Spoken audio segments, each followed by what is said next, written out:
के नियमन की बात बार-बार उठाई जाती है। कैसा हो उसका ढाँचा, उसका खाका कैसे हो, कैसे उसको रेगुलेट किया जाए और वो क्यों ज़रूरी है?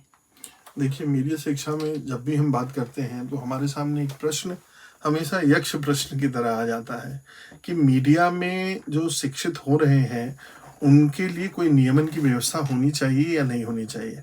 अखबारों में जो काम कर रहे हैं उनके लिए कोई डिग्री आवश्यक होनी चाहिए कि नहीं होनी चाहिए, या फिर हम सिविल सर्विस की ही बात कर दें, वहाँ पे पढ़ने वाले या वहाँ पर जो परीक्षा देने वाले लोग हैं उन लोगों में पत्रकारिता विषय होना चाहिए कि नहीं होना चाहिए। बहुत सारे ऐसे विषय हैं जो छूटे हुए हैं जिन पर ध्यान देने की ज़रूरत है। जब मैं नियमन की बात करता हूँ तो पत्रकारिता सभी सवाल उठाते हैं कि पत्रकारिता की स्थिति बहुत खराब हो रही है भारत में। तो ये क्यों खराब हो रही है, इसके ऊपर हमें सोचने की ज़रूरत है। उसका कारण है, अगर एक वकील कुछ गलत करता है तो बार काउंसिल उसे सस्पेंड कर सकता है। अगर एक डॉक्टर गलती कर रहा है तो मेडिकल काउंसिल उसके पास है। लेकिन अगर पत्रकार जो उतना ही जवाबदेह होना चाहिए, लेकिन उसकी जवाबदेही कहीं नहीं है। प्रेस काउंसिल ऑफ इंडिया है जिसमें 28 मेंबर होते हैं, चेयरमैन होता है, लेकिन वो भी कोई ऐसी संस्था नहीं है जो आपके ऊपर या पत्रकार के ऊपर कार्रवाई कर सके। तो इसलिए मुझे लगता है कि कोई ऐसी संस्था होनी चाहिए जो पत्रकारों का आचरण कैसा हो, पत्रकार किस तरह से व्यवहार करे, अगर पत्रकारिता में कोई गलती हो रही है तो सजा देने का भी अधिकारी होना चाहिए। नहीं तो बेलगाम हो चुकी पत्रकारिता मुझे लगता है कि समाज को बहुत संकट में लेकर आएगी।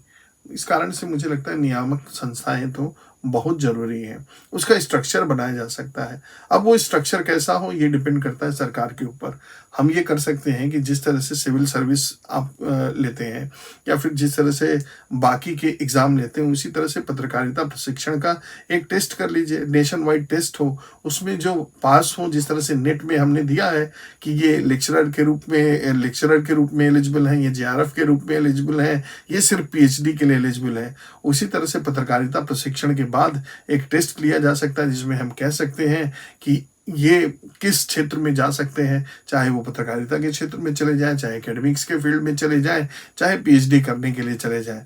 तो इस तरह से मास्टर्स करने के बाद बच्चे के सामने ऑप्शन आ जाएगा और साथ ही साथ एक ऐसी संस्था मिल जाएगी जो इन सारे जितने बच्चे हैं उनका एक तो नंबर पता चल पाएगा और साथ ही साथ उनका प्रबंधन अच्छे तरीके से हो पाएगा, जो मुझे लगता